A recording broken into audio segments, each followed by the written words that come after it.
Hi, folks. Hello. Welcome to our third convergence. If you can see on the screen here as you're joining, please make sure that you're muted. We have a lot of folks joining, and it gets very noisy very quickly if folks are not muted. And I know Francisco is going to help out with um, muting folks as they join. I also want to invite you to drop in the chat where you're located and also a little bit about your relationship to Network First, because I think it would be great to start making visible, more visible folks that are directly involved in projects who may not be project catalysts and whose faces you might not be seeing on these convergence calls, but who are really actively involved in the network. So in your comment in the chat, if Can you you hear can, me? You there? yes, I can. We're hearing who was that? Was Can't that hear Nico? anything. We can hear you. Oh, there you go. Now we can hear you. Sorry about this. Yeah. Hi. Hi. Um, and then also if you'd like to, feel free to drop your LinkedIn profile, and so folks can start to connect to each other. But the one thing I really want to emphasize is we it's very important to us to maintain a non-commercial tone, and there's a good reason for that. It's that the reason for this whole network to exist is that it's an experiment in collaboration and collaborative freedom. I'm going to be saying more about that later, but in collaboration over extraction, and it lends a flavor of extraction to events like this convergence when folks who maybe are not directly yet engaged in work within the network coming in and advertising their business or their product. So that's why the ask is for a non-commercial tone, because we really want to focus on the value of collaboration, and that's maybe a little bit of a kind of counterintuitive expectation for folks who are coming into something called network, because there might be an expectation that we're here to network with each other and to promote our businesses and our work. But what this community is about the spontaneous collaboration that happens when we get to work with people that inspire us and work on projects that inspire us. So I'll wait a couple more minutes as folks are joining, and then we'll get started.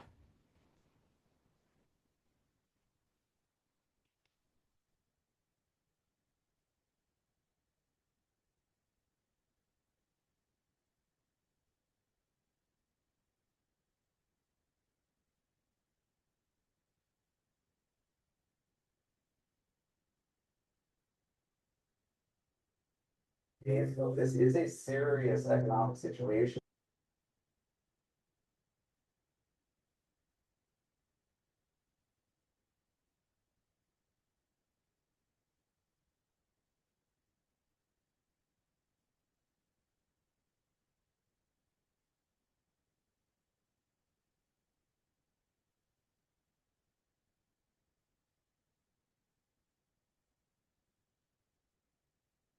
For anyone who's just joined who didn't hear me give my invitation, to drop in the chat where you're located and also what your relationship to Network First is. Are you new here?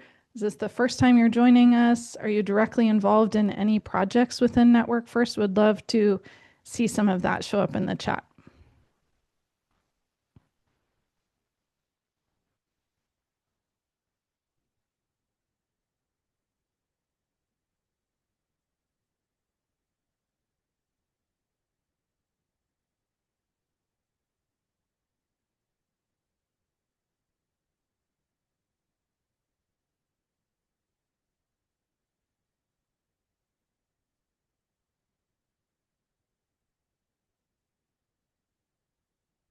All right, so I know folks are still going to be joining us, but I'm going to go ahead and move on to talking about what our agenda is for the convergence today. We'll begin with some introductions, because many of you might not know my face and who I am. And then I also want to spend a few minutes on recognition and on recognition of the work that I've been observing others do, and certainly folks who have been supporting the projects that I'm engaged in, and then open that up for other project catalysts, especially to be able to recognize folks who have been major contributors to their projects. And I'm going to spend some time doing what we call network guiding. And the way to think about that is like orientation. So helping us build a shared understanding of what Network First is and how it functions. And at the end of that, we're going to have a Q&A time so that you can ask questions about what I've presented. And I'm really excited to hear from folks what their reflections are on what Network First is and how it works. And then we have a time where we'll have those who are proposing projects in this round of project proposals present their projects, because there will be voting open for the next 7 days after this convergence to ratify those projects. And then we're going to have an active project guided Q&A, and this is a new design experiment that we're running in this convergence. In the past couple of convergences, we've done it as presentations where each project catalyst of an active project gives a presentation about the status of their project. And we've reached a point where we have quite a few active projects, and doing it that way actually fills the time and made it feel like the pace of the convergence was a little too fast and to go deeper and have real dialogue around the projects. So the experiment this time is we're going to open it up for Q&A with any of the project catalysts that are in the room, and I'll guide that a little bit and give you a sense of what questions you might want to ask. And then after that, we're going to break out into breakout rooms by project catalyst. And some of the catalysts have multiple projects. So you'll be able to self-select into a room and move around rooms with project catalysts whose work really interests you and go even deeper in a smaller group setting. And then we'll come back to the main group and have discussion if we have time. It's usually we run out of time by the end of it. So to get us started here, my name is Sarah de Sousa, and I am a new face in terms of facilitating this network convergence. And I just wanted to pause there and say that we really want to encourage folks, especially those who are involved in Network First events, but really anyone could facilitate this convergence. So I've stepped up to be the first one after Francisco to facilitate. That's an open invitation. And what it reflects is the tenet of decentralized governance, right? And shared ownership of what Network First is. And so in order for that to really be true to what we are, we all have to share in the responsibility of maintaining the network architecture. And this is such an important piece of it. So I'm really happy and honored to have the opportunity to contribute to the network in this way today. I am the project catalyst for 2 different projects. One is called Network First Poetics, and it's where we explore the language of Network First and are actively building out a Network First lexicon. And I was really inspired to do that because I feel that it's so important that if we're trying to construct a different or new paradigm, that in the way that we talk about it, we don't by default import the old paradigm into the new through the language that we use and all of the expectations embedded therein. And then more recently, in the last round of project proposals, had the project proposal ratified for a Network First book, which is co-authored by myself and Francisco Marin.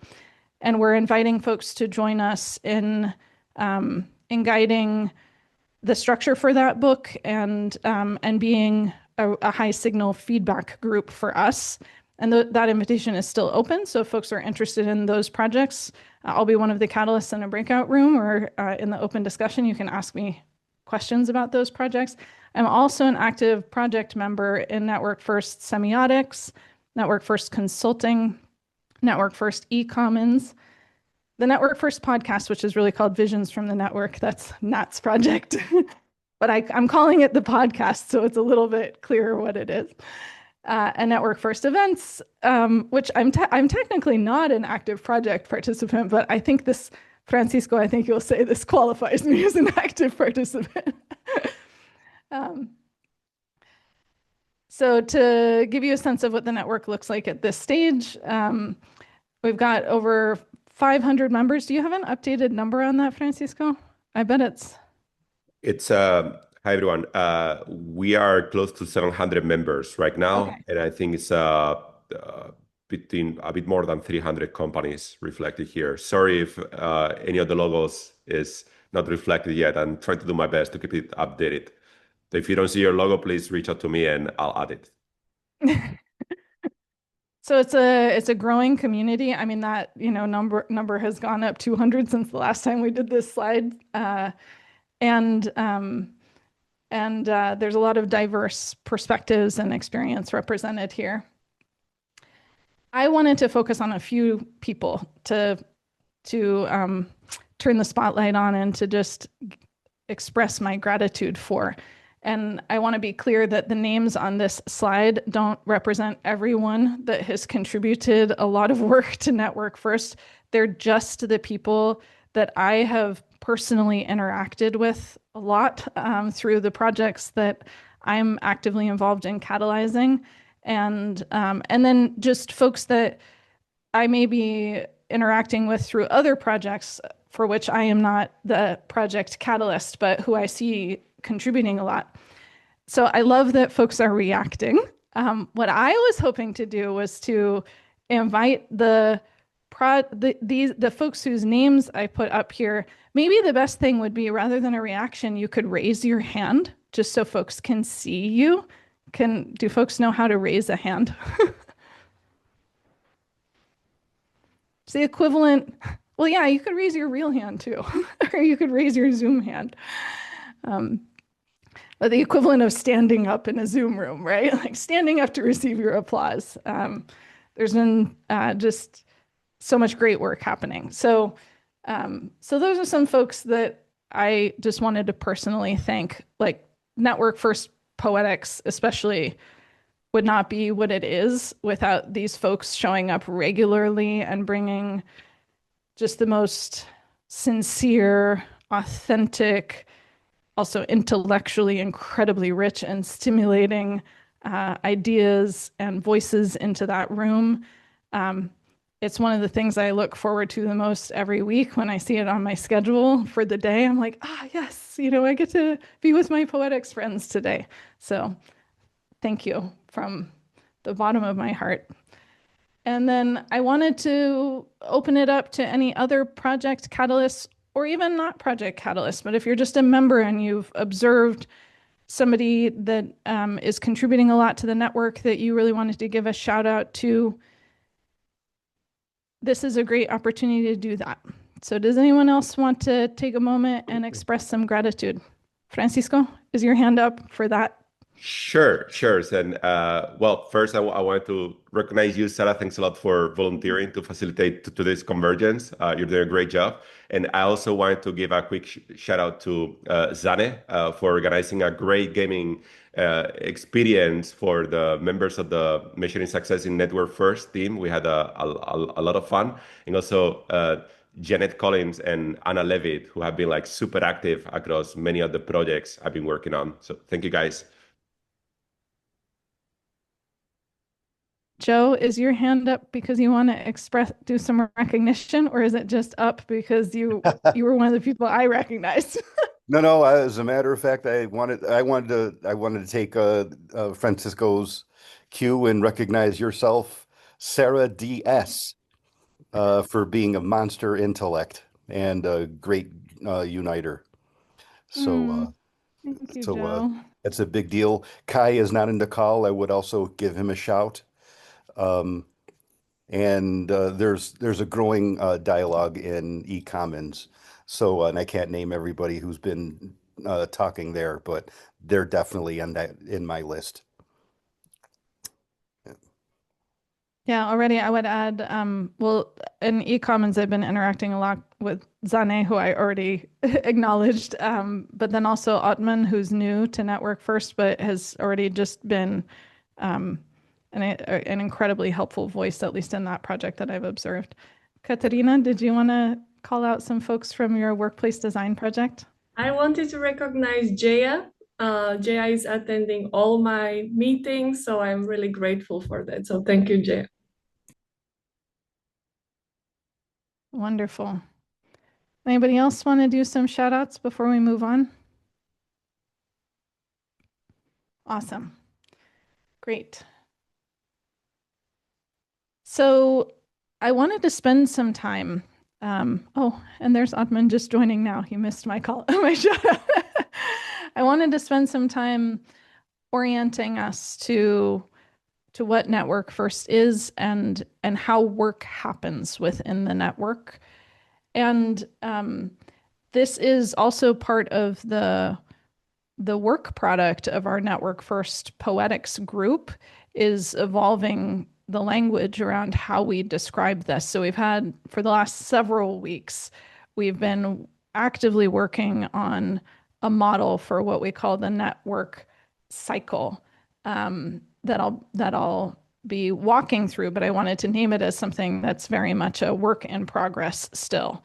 But before we get there, I wanted to focus on another piece of the work that we've done in Network First Poetics, which is building out a more robust definition of several foundational terms that we use here.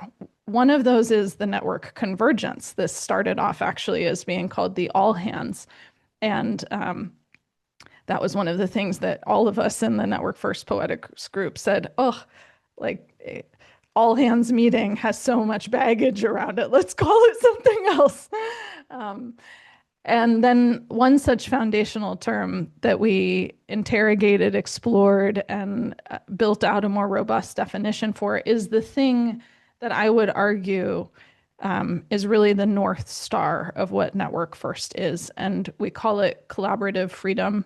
This is a term that Francisco coined and fought to have included in the manifesto itself. And it started with a very simple premise, which is the idea that we believe people can do their best work when they're connected to purpose, surrounded by those who inspire them, and empowered to contribute from anywhere at any time. But in the poetics group, we started to think about what it requires for those conditions to be maintained, to be nurtured, to not be diluted by all of the other pressures that ways different communities and businesses that we've all participated in the past are constructed. And so this is what we've added to it. We call these conditions collaborative freedom. Collaborative freedom is a shared responsibility shaped by how participation is invited, how accountability is practiced, and how value is shared as the network evolves. It names a practiced balance between individual agency and collective commitment within a living network. Collaborative freedom holds the tension between openness and accountability, enabling participation without defaulting to hierarchy-first control or collapsing into market individualism. Beyond the lived expression embodied by individual members, collaborative freedom is sustained by network architecture that creates space for shared ownership, emergent value, and participation that is chosen rather than compelled. Both aspirational and lived, collaborative freedom deepens as trust, clarity, and commitment grow across the network. Collaborative freedom invites perpetual attention to how our everyday choices shape the systems we inhabit and co-create. It asks us to notice how collaboration is structured, how power moves, and how care is practiced at every scale. When this attention is held, collaboration becomes intentional, authentic, and creative. Work allows people to feel seen, connected, and meaningfully engaged in something larger than themselves. Value reflects not only what is efficient or scalable, but what is distinctly human. So I wanted to read each word of that to all of you that are here today, to name something that we're all responsible for, engaged in nurturing, and really without the collective care that goes into Network First, this wouldn't exist for each of us as individuals. So the next part of this guiding process that I want to lead into is how work gets done. If collaborative freedom are the conditions, right, that bring out our best work, what does it look like to work in this way? And this is what we've been trying to articulate through something we call the 8 C's. There are other groups of C's that we might have heard in other contexts. These are our 8 C's that we're working on in the Poetics group to describe what at the last convergence was named as the operational model, but what we've revised to be termed the network cycle. So this is our, like I said, it's a work in progress, but it's gone through several iterations, and we felt that it had arrived at a stable enough point with enough consensus in our group that we wanted to invite folks into seeing what we've been working on here. Each one of these stages in this 8-phase cycle, which is why we also have it represented by the phases of the moon, because there are 8 phases in the lunar cycle, is something that we observe that each project within the network moves through. So we have a first stage, which is a calling, wherein a node in the network, experiences some form of inspiration, some passion that calls them to propose a project to the network. And what that looks like in operational terms is the project proposal, right? And not everyone that participates actively in the network is proposing projects. So this is not the only way to engage in the network, but it is the point at which a project begins, is that an individual feels a strong compulsion, passion, enthusiasm for something, so much so that they're willing to take that leap of putting themselves out there and communicate that to the network and bring it to the convergence for ratification, which leads us to the next phase, which is the convergence. It's the phase that this call actively represents. That proposal becomes visible to the rest of the network.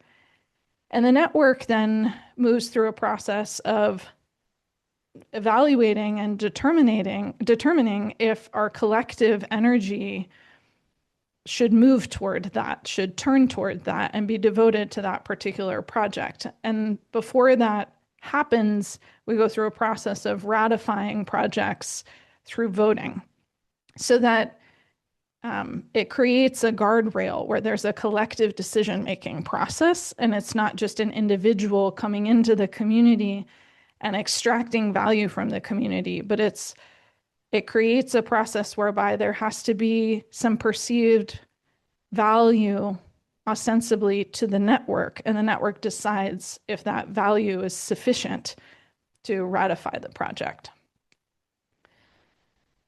Once a project is ratified, then it moves into the catalyzing phase.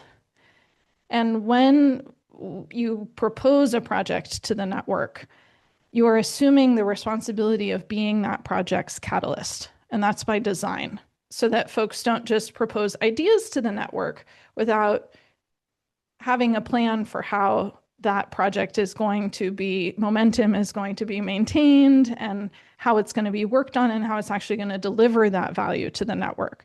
So when you make a proposal, you are assuming the responsibility of creating momentum, recruiting, catalyzing and steering the collective energy, channeling it into your project, and then creating enough structure that the project can really thrive.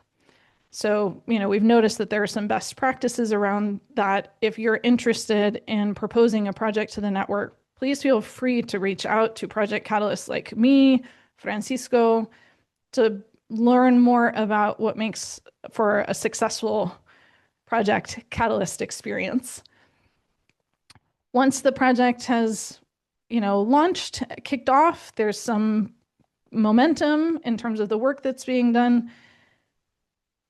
It goes through a process of building coherence. And this to me ties to the idea of co-creation and collaboration. So what it looks like is that usually in a kickoff meeting, there's an invitation for the folks who show up to actually contribute to building the structure that the project is going to follow. And we've seen that some projects, meet every week, and that makes sense for the work that the project is doing. Some projects end up meeting every other week. There's a process of defining what kind of the North Star is for the project. My project has followed a phase 1 approach where we had a really clear phase 1. And actually this week, the meeting that we're having is about deciding how we move forward. And that's about creating a shared understanding, the shared sense making that eventually makes the project more sustainable, more substantive, and creates reciprocal value for the folks that are contributing to it. As a project evolves, there's a process of starting to document and synthesize, and the insight and the dialogue starts to become artifact, something that can actually be shared back to the network. And that itself is an amount of work that happens within the container of an individual project. The documentation, the synthesis, the learning that happens from the mistakes and the errors and the experimentation that's happening within the container. Once we start to build artifacts and documentation, then we go through a process of circulating that back out to the network. This is what we call the circulating phase. I see this happen in poetics in terms of experimenting. There's the experimentation container of the poetics group where we all talk about what language we think might make sense. But then there's the process of beginning to use that language live and in the network context on Slack, in the convergence call. And that's a feedback loop for us to see what's actually sticking. Do people adopt the language that we thought made sense? And once that language starts to take on a life of its own and we start to see it being used in ways that we didn't even anticipate, for us, that's a measure of what we call crystallizing. That's when the work output of a particular project becomes part of the network architecture in a way that's more enduring, that will outlive the life cycle of the project itself. So I wanted to pause there because that was an awful lot, and see if folks have questions. And they can be they don't need to be as poetic as all that. They can be very practical, like, how do I join a project? Where do I see this? Francisco, did you want to say something? I just wanted to bring up a comment from Johan in the comments, which I think is very relevant. He was asking, like, if this is a cycle instead of a network, are we defaulting to a linear process instead of collaborative? I think it's a great point. Like, my answer to that, and we'll love for Johan to chime in as well, is that the beauty of this model is that it's not necessarily linear. For example, today we're all engaging in the phase of converging, but if some of us are not necessarily leading an initiative, we don't have to go through the calling phase to focus on a particular project, right? And the same way, there might be a project that is maybe already going into the crafting phase where they're already executing some of the project, but then they go back to the cohering or catalyzing phase because they decide to go in a different direction, which has happened to 2 or 3 different initiatives. So I would not like to see this necessarily as linear phases, but as kind of like non-linear, where you can jump across each phase as you see fit, as a project catalyst or as a project member. But Johan, if you want to chime in on that, it would be great as well.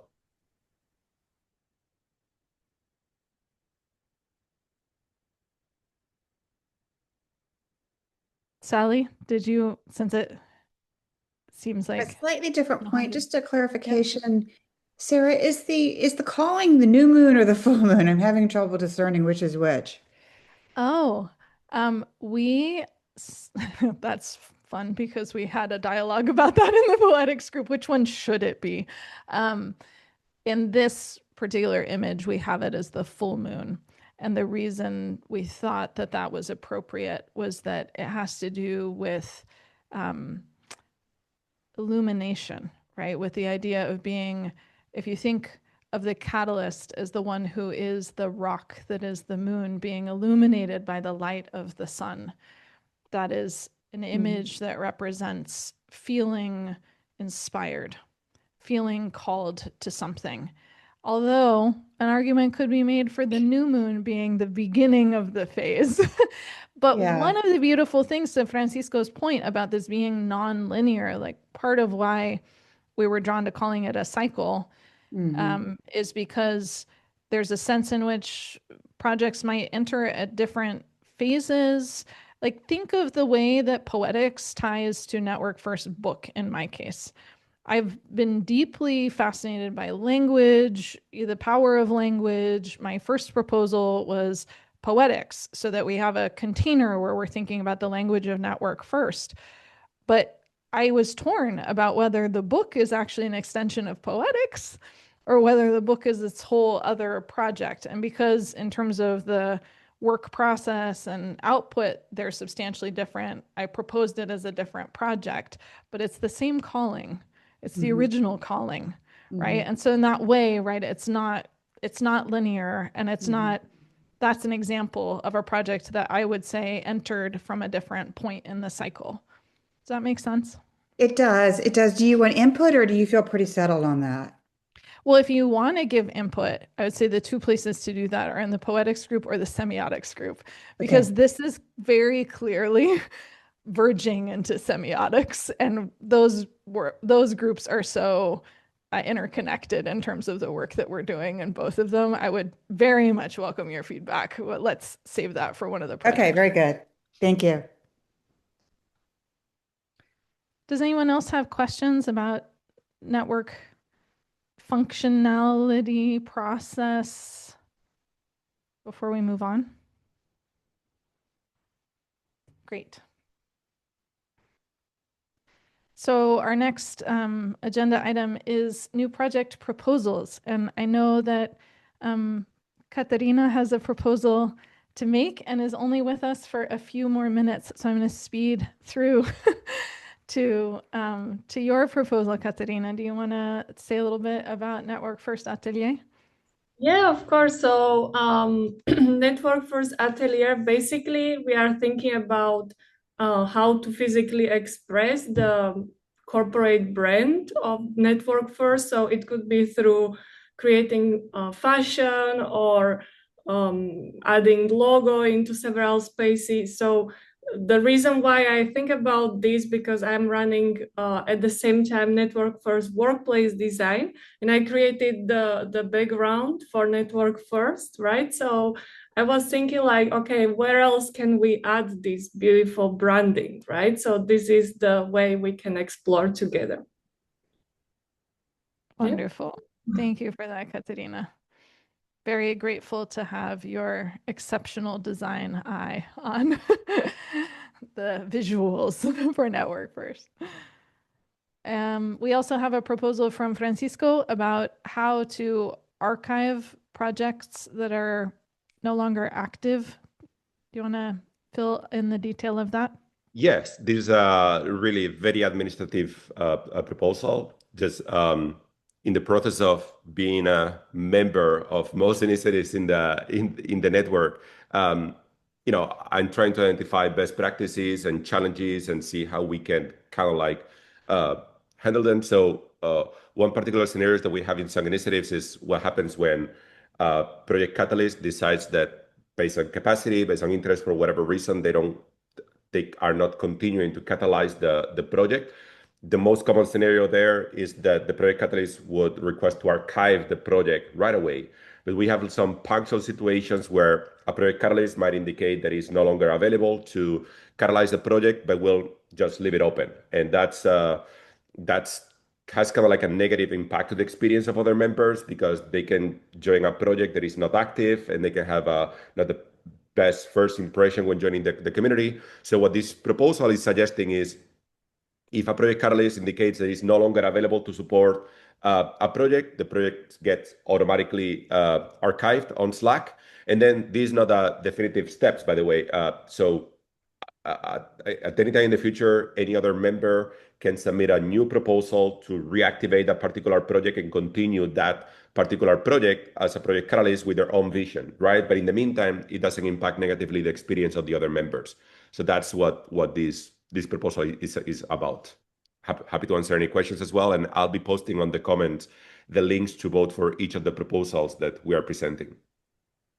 Francisco, I'm Yeah. sorry. Go ahead, Joe. One thought occurred to me is that perhaps there could be like a few days of a window for someone else to step up and be a catalyst for a project if they've been involved and the current catalyst can't continue, et cetera, et cetera. Well, that's Yeah. that's what this proposal is about as well, right? The risk there is, this is just my personal opinion, right? Like, if we set up a default process where if a project catalyst steps out, there is a period or for somebody to join directly that project as a project catalyst, we can lose a little bit the sense of meritocracy and convergence in the network, in the regard that right now all the projects that you see there have been in a way ratified by the community, right? The catalyst went through the process of submitting a proposal, defending it in front of the community, just like I'm doing right now. If it gets ratified, it gets implemented. If it doesn't get ratified, it doesn't get implemented. If we do automatic handover from a project catalyst to another without that process of converging and ratifying, we might end up in a situation where somehow there is not a process of meritocracy, or also the projects eventually can deviate from the original purpose, or we might have so many projects that there are not so many topics to cover, and we might feel that some of the topics are monopolized by some members. So that's why what this proposal is trying to do in that regard as well is like forcing any catalyst that wants to launch any new project to go through the process of defending this in front of the community and getting each proposal ratified, even if it's about recovering an existing or archived project. I would add to what Francisco just said that, I mean, this has been a robust dialogue over the last few weeks, at least between Francisco and I. And there are a lot of other possibilities, right? In terms of, we've talked about doing kind of a quick ratification process. We've talked about how we might make visible projects that have been archived in some sort of regular way.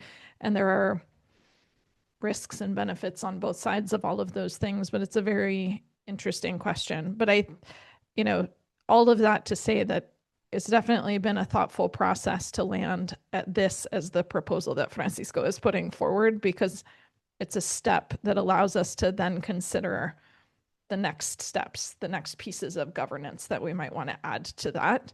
One of the things we're seeing now is that if a catalyst leaves a project and there's no process in place to archive it, then what I'm very attuned to and protective of is the collective energy that's been directed toward that project. There are folks in that Slack channel. There are folks that are expecting to hear updates from that project catalyst. And in the spirit of collaborative freedom, we're not saying that project catalysts have to go in and archive their own project or have to go in and comment in the Slack channel that they appreciate what everyone has contributed up until this point, but they're no longer able to continue. And it leaves open the possibility of folks feeling like their contribution and their effort and their energy are just kind of hanging there in a limbo. So the cleanest solution seems to be that we automate that process, and then we consider what are the implications for folks who want to do similar work to what that project was doing. I just want to note, because Ileana's project is up here. Ileana is not with us on this call, so she's not present to defend her project, but she has a wonderful, I would say, whimsical project that's very cool about creating a network first mascot. So I just want to take a second to call folks' attention to that as one of the projects that will be in this round for ratification. But Brian, I think you have a question about Francisco's proposal. Oh, you're muted. Sorry.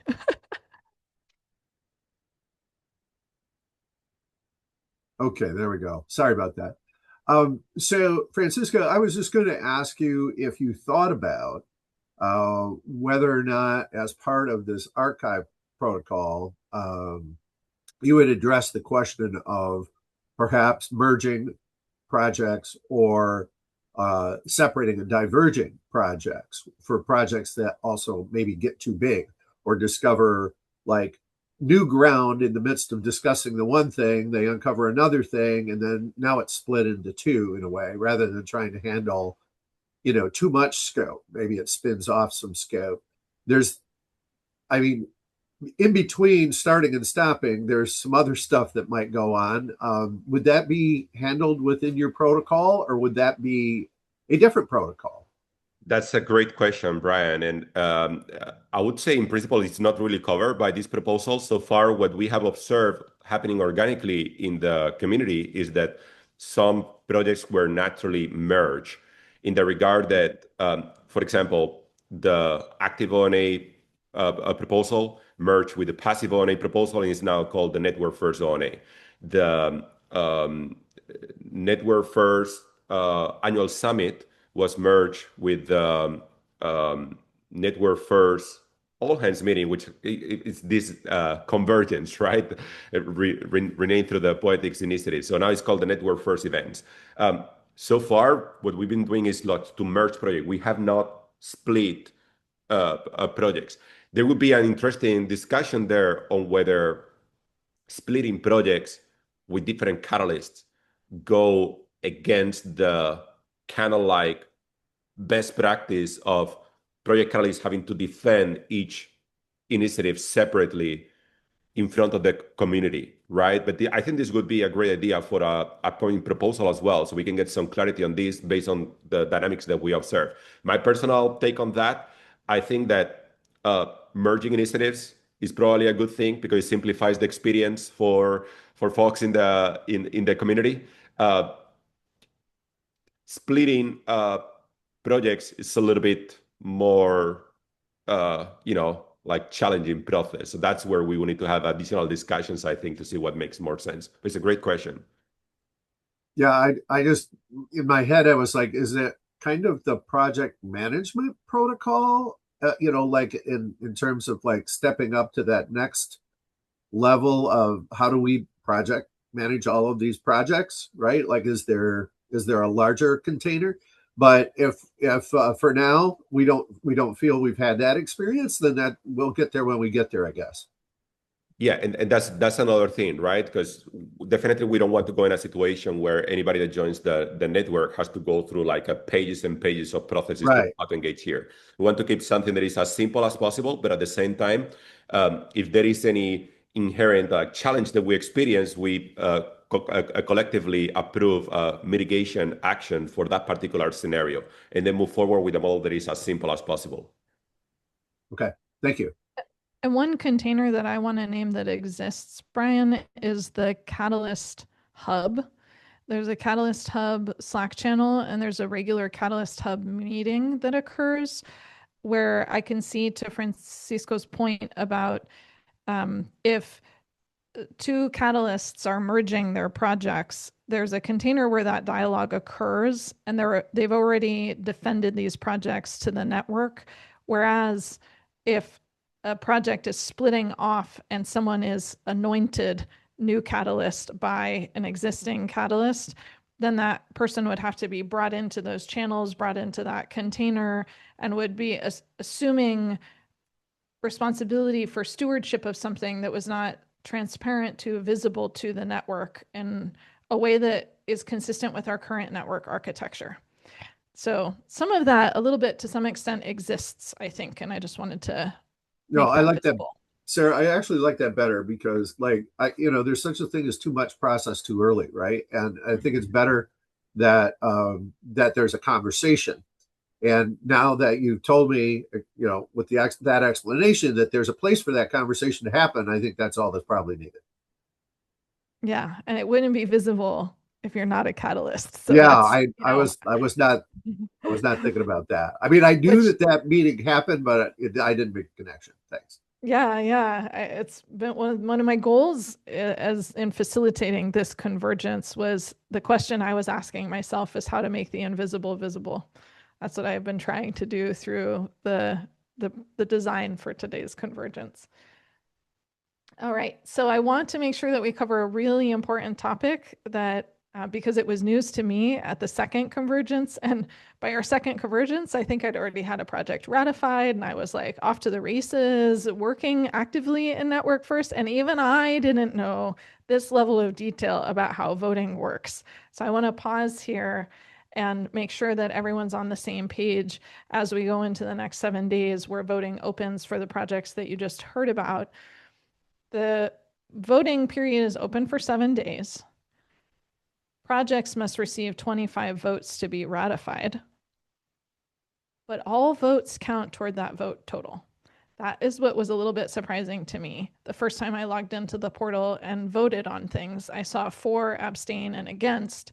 And I know that I myself resisted abstain or against on any projects that I didn't feel personally, some connection with because I didn't want to have a negative impact. I was, my rationale was just like, well, if somebody feels passionate about this, great, we'll see if it gets 25 votes.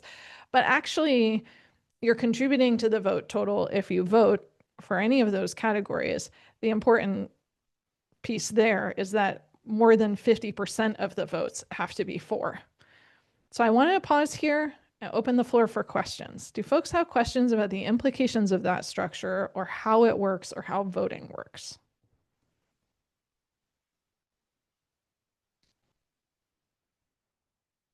Francisco? Yeah, again, I just want to surface a question here on the chat from Johan, but Johan, please feel free to unmute yourself if you want to ask it directly.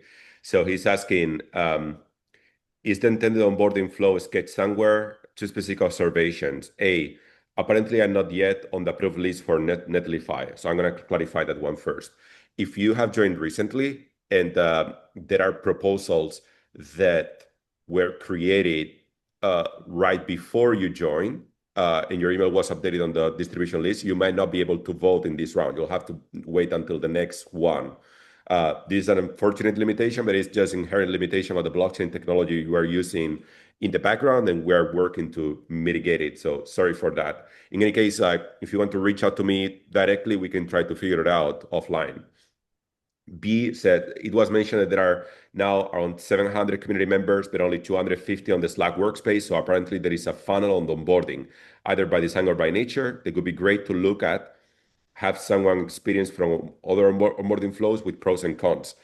2 comments on this. Yes, there is a bottleneck in terms of people not being familiar with Slack. So every member that joins is sent an email where is sent a link to join the Slack workspace. Sometimes these emails end up in spam, but we try to send them multiple times and follow up via LinkedIn as well. Still, there are many people that join this convergence or just keep a passive approach in the community, but they are not familiar with Slack, and it takes a certain learning curve. With regard to the onboarding itself, personally, I think that this could be a great area for a project by itself. Right now it's kind of like being indirectly handled in part by the events team, where we're discussing orientation sessions potentially to be done through Slack, right? They're having also talks in the ONA project around using AI agents to match people within the community with new members to have that process of network guiding or orientation. And it's something that very well could be a project by itself. So if anybody is interested in taking over this, please don't hesitate to share a proposal anytime. And I'm going to share on the comment section the link that you can use to submit a proposal on this, on any other topic at any time as well. I would just add to that, Francisco, that if anyone is interested in this, I would really encourage you to take a look at the glossary, which is where we publish the work of Network First Poetics, and read the definition of network guiding, because we've spent some time in that group thinking about how people engage with the network, what their first experiences, what it means to be at the edge of the network. I've had the experience, both of being Project Catalyst and also being the first person that several people talked to as they connected with Network First, which honestly surprised me. I mean, I've only been involved in Network First for a couple of months. I certainly wasn't there at the founding of it, but somehow by being visible as a Project Catalyst, it became a role or a function that I perform for the network, as being a guide. So I'm happy to one-on-one with anyone who wants to talk about that, but I just want to say that we've talked about it also in Poetics, and that we put some time into defining what network guiding is. And all of our definitions are living definitions. They change and evolve as the network evolves, but that gives some sense of what we've been thinking about it. I want to keep us moving here into active project Q&A, because as I mentioned at the top, our past couple of convergences have relied on project catalysts to give a presentation, and that filled the time in such a way that there wasn't a lot of room for dialogue. And so today, what we want to do is, continue the dialogue that we've been having already, which is fantastic, and open up the opportunity for folks to ask project catalysts directly about the projects and the groups that they've been working on. I also want to say that we don't have all of our project catalysts in the room. So before we get to the Q&A, I wanted to name all of the active projects. And I don't know, I hope folks can see Jaya's photo isn't showing up on my screen, and I don't know why. But I hope folks can first just take in the full volume of work that's being done, which is really robust and really impressive. So we have Network First events, Network First organizational network analysis, for those who aren't familiar with what ONA stands for, Network First Poetics, Network First Semiotics, the Network First book, the Network First company pilot, Network First consulting, Visions from the Network, which is our Network First podcast, the Network First e-Commons, which is a project devoted to thinking about monetizing the network, Project Workplace Design, Project Synthetic ONA, Project Vital Cartography, and then Project Book Group, which is one of the reasons why we have this proposal to archive projects that no longer have a catalyst. I just wanted to name this one out loud as a project that is still listed as an active project on Slack, but no longer has a catalyst. And so for folks who might have joined that group, that if Francisco's project proposal is ratified, then that would mean that that project would get archived. And then, quite a few folks have been actively involved in catalyzing these projects. And we have at least probably about 5 or 6 of us on the call right now. So we do have quite a few catalysts in the room. I wanted to take a minute to suggest some questions that you might want to ask while catalysts are in the room, and tie these a little bit to our evolving network cycle terminology. So you might have questions about the catalyst's calling. What is the focus of this project? What inspired them to do it? What is the purpose of it? What kind of contribution is it trying to make to the network? When I think about terminology like poetics or semiotics, like for some of you that might mean something. For some of you it might not. Your question might just be, what is that project? I am not an organizational network analysis professional. So when I saw ONA for the first time, I had no idea what it meant. And in a previous convergence, Ivana gave a very helpful presentation on it. And now I feel like I could describe what it is. But that might be your question. You might have questions about the cycle itself, like what is the status of a project? And to give you some idea, I mentioned that my project is already kind of at the end of a phase 1, where the meeting that we're having this week is about the future of poetics. What does it look like going forward? Katerina's project too is at a pretty mature stage. So some of these projects haven't even had a kickoff meeting yet. And some of these projects are fairly mature. And so you might have questions about that and how you can get involved and whether you can still get involved. You might have questions about the work that the group is actually doing. So what are they crafting in their project? What are the outcomes? How is it contributing to the network, circulating? Where would I see this? How can I go learn more about it? So I just wanted to point to those things as things that might be questions that you have for Project Catalyst while they're here. And then going back to this slide so you can see the names of the projects and the catalysts again. Does anyone have any questions that they'd like to ask a Project Catalyst?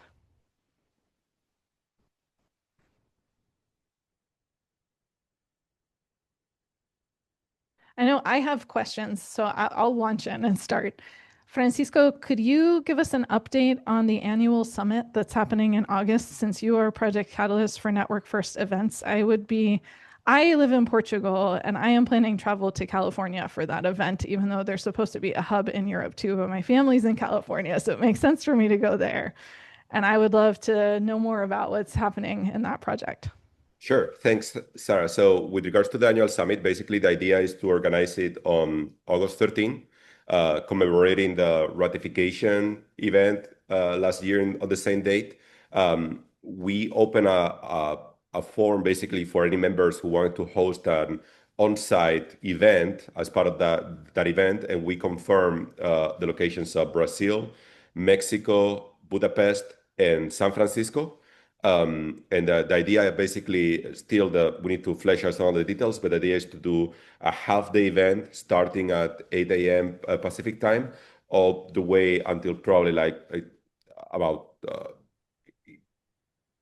1 or 2 p.m. in the same time, so half day. And then basically we'll include an overview of all the traction we've achieved so far, presentation of ongoing projects, and we'll try to make it as special as possible. If anybody wants to be involved in that, feel free to join the Network First events at any time, and that's one of the topics that we're covering.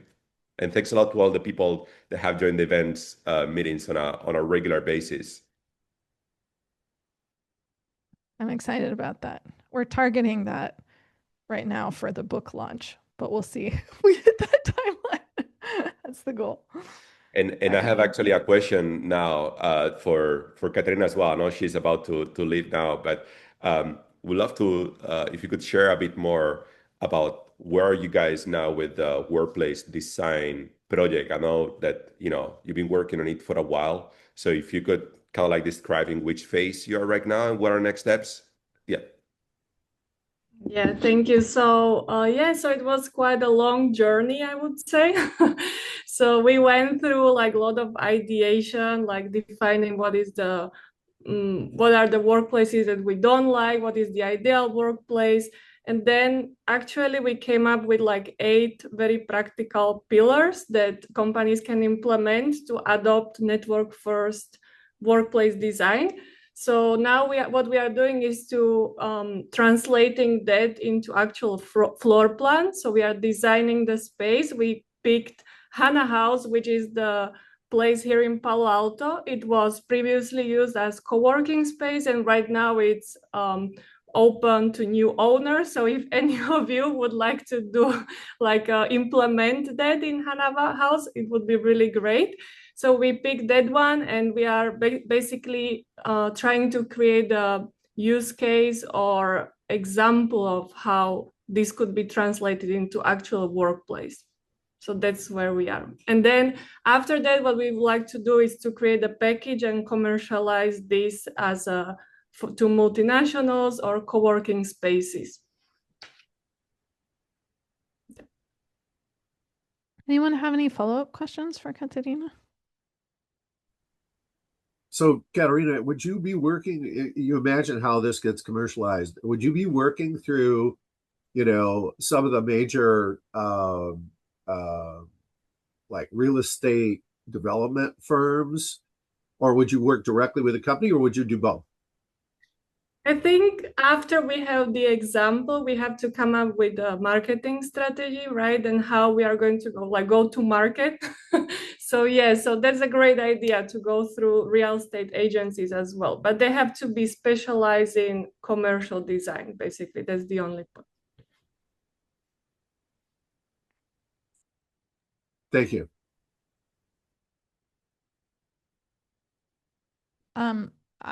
I'm curious to hear from both Joe and Nat a little bit if either of you want to share more about the podcast or the e-commons project. I would love to hear about. I know, Nat, I know you've had meetings, and Joe, I know we haven't had a kickoff meeting yet. And not to put either of you on the spot, but I think you both have really awesome projects. No problem. Thank you. Thank you. Joe, did you want to go first or? No, go ahead, Nat. You're later. Oh, cool. You're later than me. Go ahead. Thank you. Yes. Well, we're only two meetings in so far to visions from the network, but we've established that we want to call it Network First Podcast because it just makes sense to just keep it super simple. And at the moment, we haven't got a strap line, but I think really it's for cutting through the noise and fear around the future of work and amplifying what we are doing as a community and the voices from within the network and the projects, obviously, that we're working on. So as far as the logo and all that sort of stuff, that's a work in progress. That will evolve. The community logo is the baseline for that, and that will be done.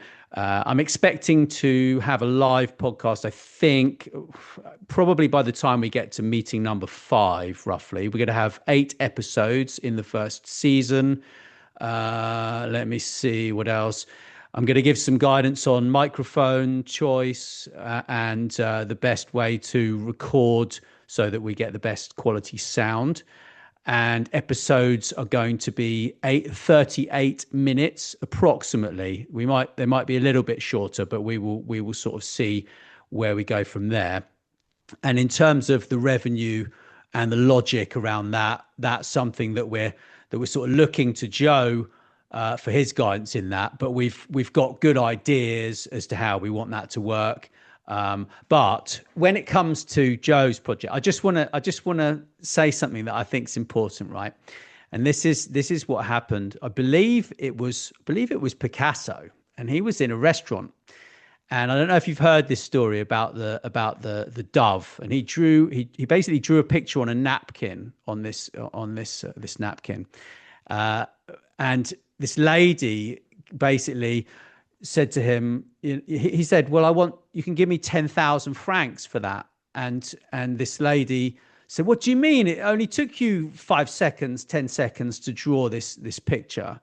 And so he just screwed it up in his pocket and he put it in his pocket and he said, well, okay, no problem. It only took me 25 years to be able to draw that in a space of 10 seconds, right? So I think it's very important that we understand that about all of these projects, and actually it's just something it just came to my mind. So that's it from me.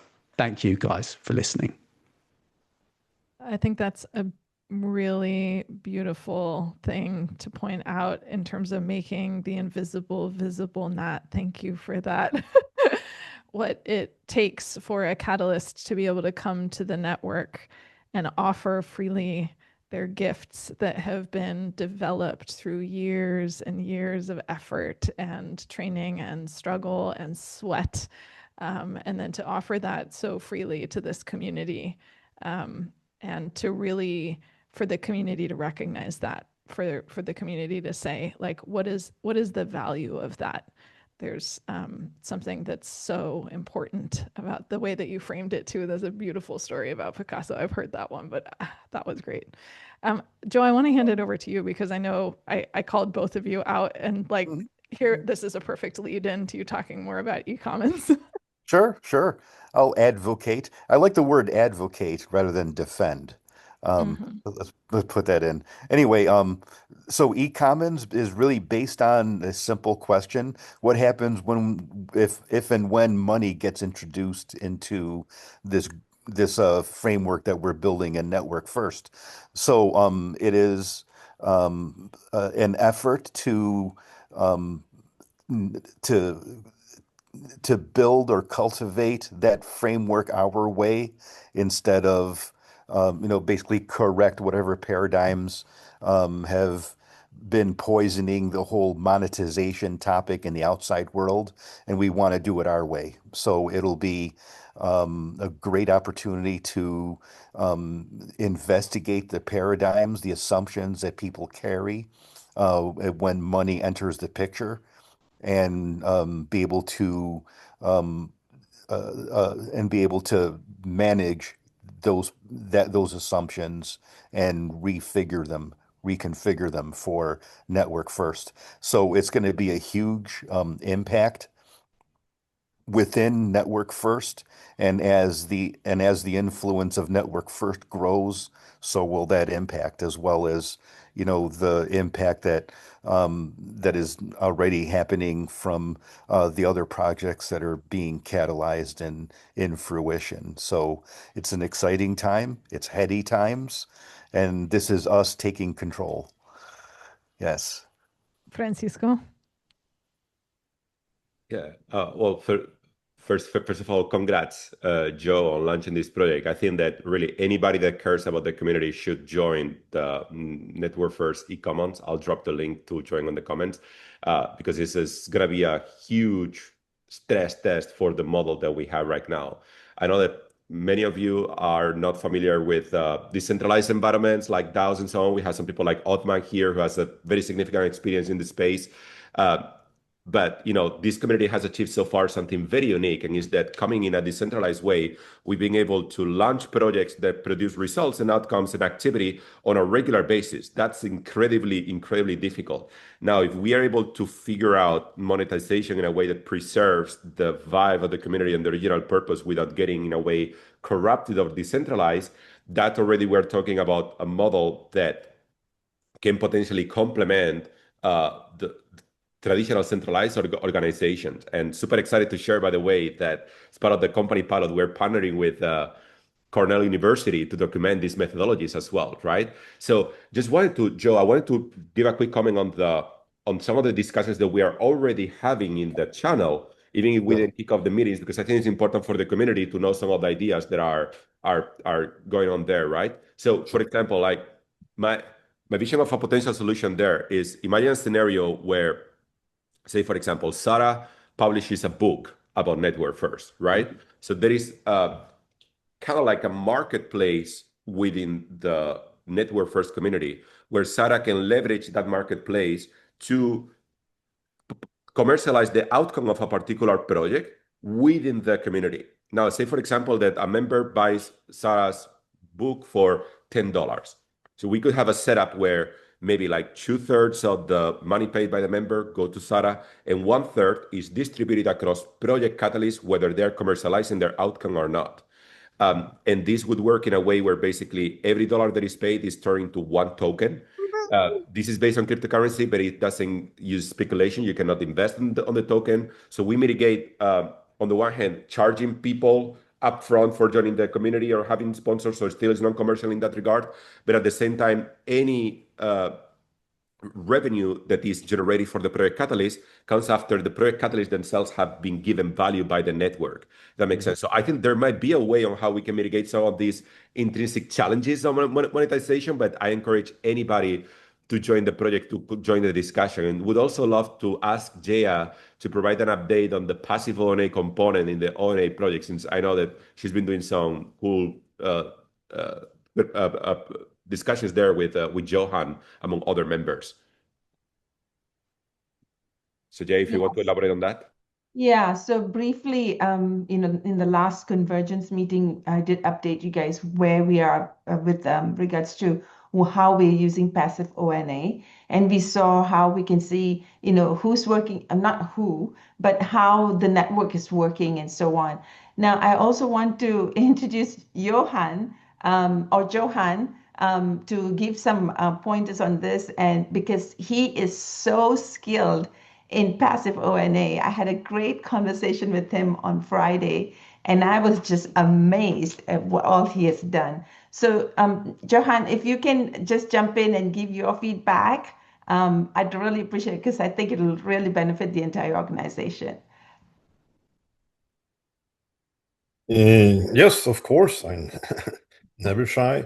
So first, this is probably the first time I speak in front of most of you. So my name is Johan. I'm based in Sweden. I'm fairly new to Network First. I've been around for a few weeks or so. I'm still trying to understand the rules of engagement, etc., and trying to behave. I'm coming from two different viewpoints, which both seems to fit here. One is sort of the more data-driven network analysis, where you look at the reality as a graph. And that is both passive and active ONA, but also other parts. And I have a few images to show on that from our Slack community. The other part is the cultural design of corporations, etc., which I think is also the big thing for this, and what it means to be in a different type of corporation. And I guess we all come from certain type of backgrounds, but they also sense that there is a joint wish to design a new type of corporate environment, whatever that might be. And I'm very curious where the intersection is. Now, let me see if I can share my screen very briefly, if you're interested. Let me make you a co-host, Johan. Of course, like always, let's avoid sharing any individual names, only aggregate level data. It's no individual names. You should be able to share screen now. Let's see. Okay. And then I need to find the screen. Here it is.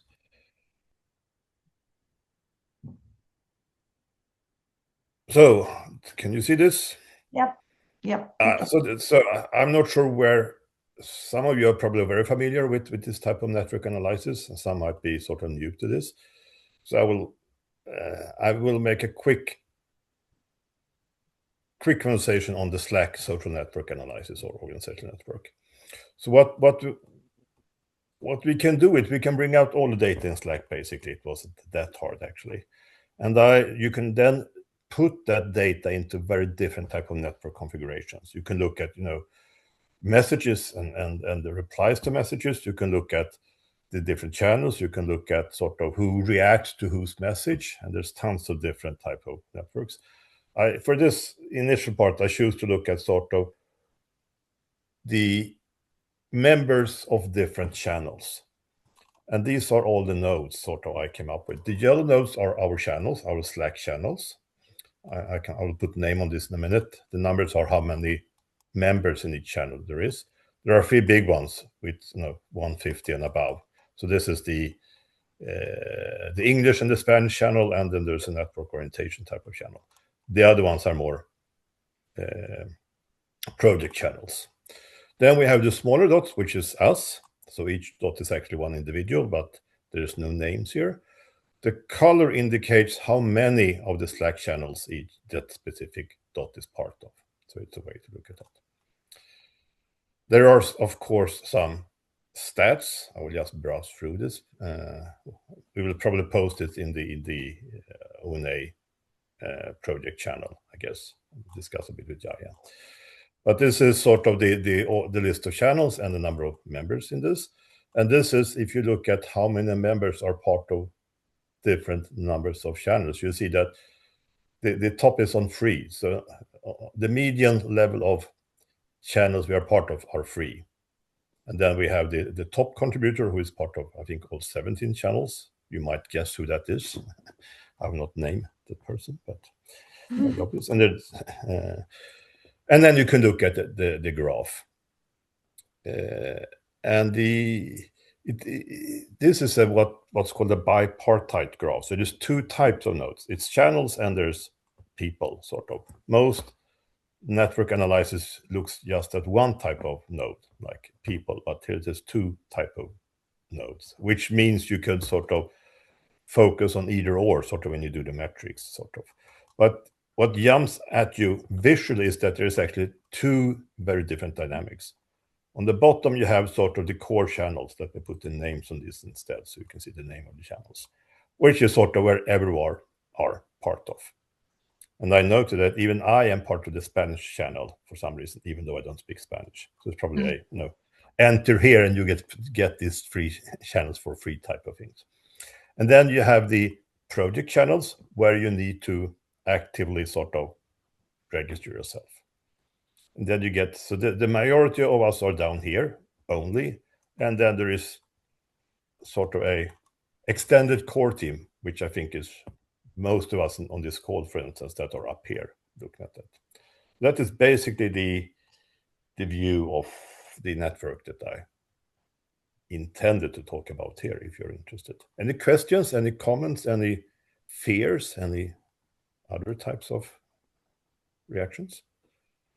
Yeah, I think this is amazing because this gives us a quick snapshot of, if things are being siloed or things are being, decentralized or, or centralized and so on. So I think it's great for any organization to use this kind of, idea in their own organization to see if they want to be effective, if they want to be more productive, how work is being done. And I think that's why I thought when we had the discussion on Friday, I thought, oh my God, you are the guru of Passive ONA, Johan. You have to share this with everybody. This is such a wonderful information. So I thank wouldn't you. call me a guru, but I'm a bit, it's my hobby sort of. So feel free to reach out to me and have a conversation sort of. And I want to learn more as well. I think plenty of you know things that I don't know. So.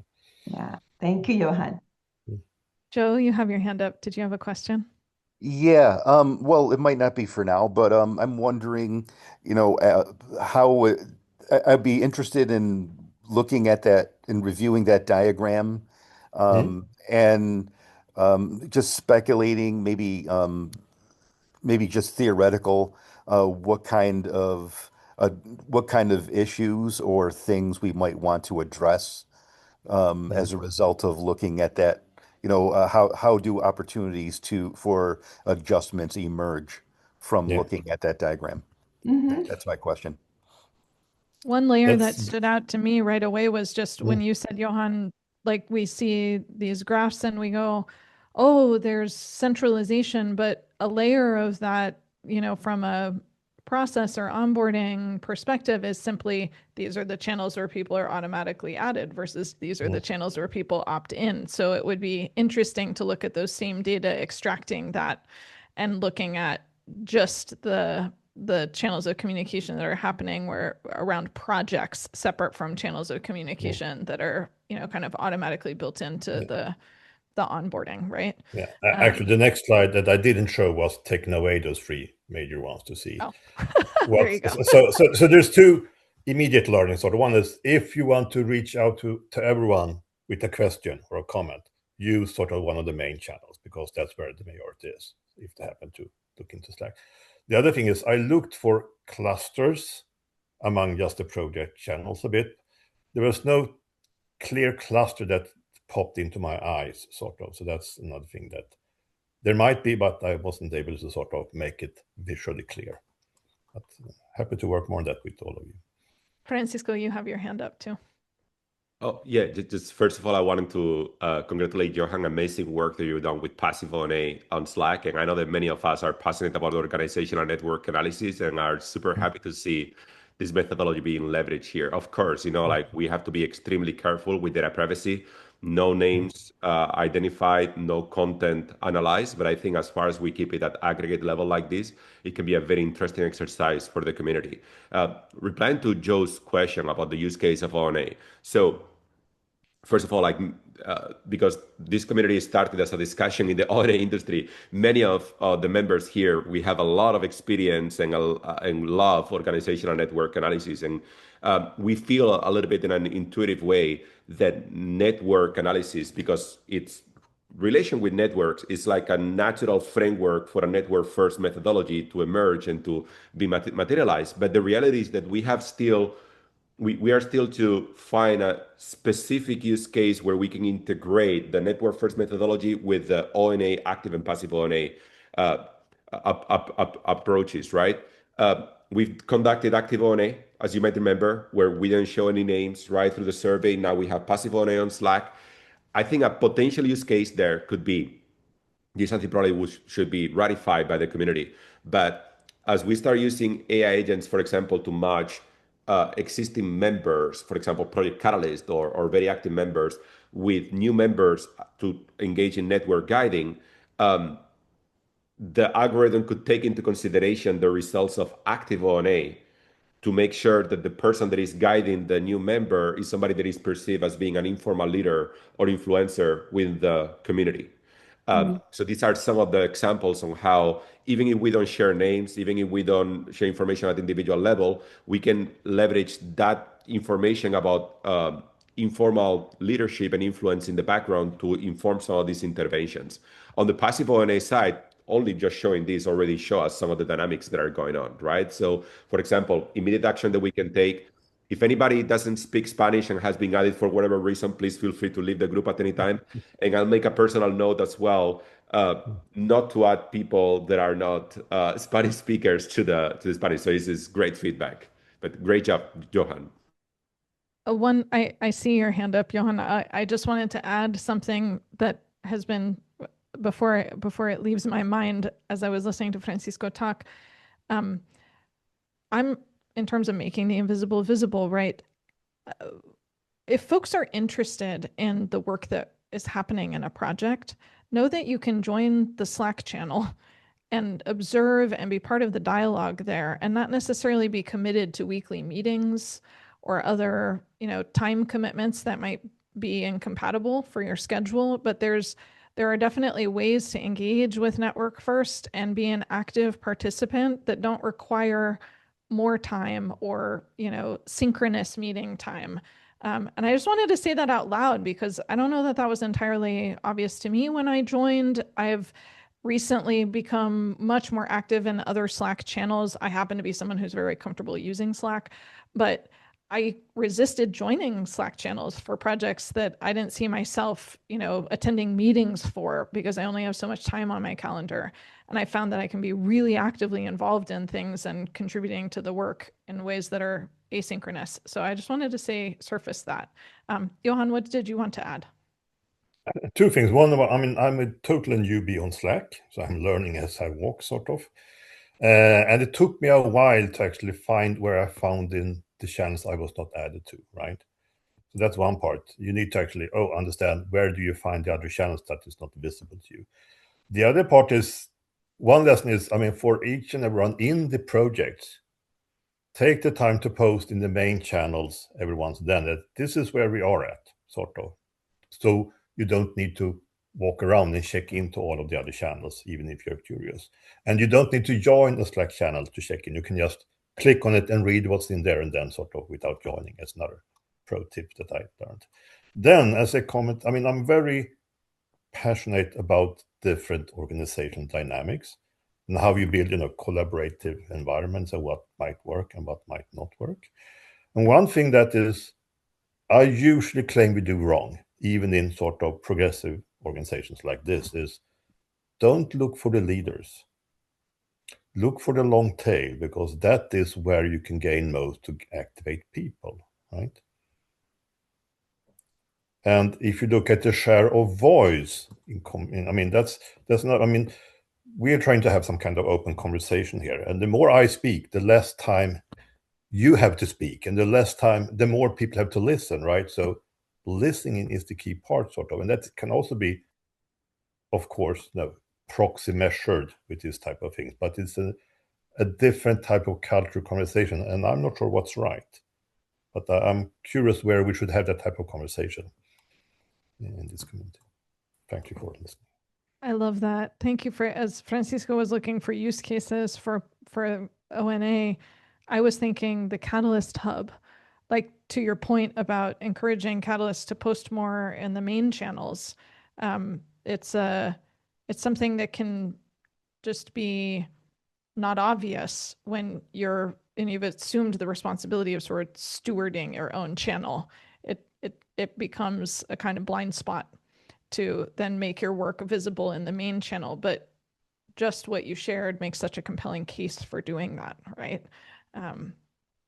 So yeah, thank you for that.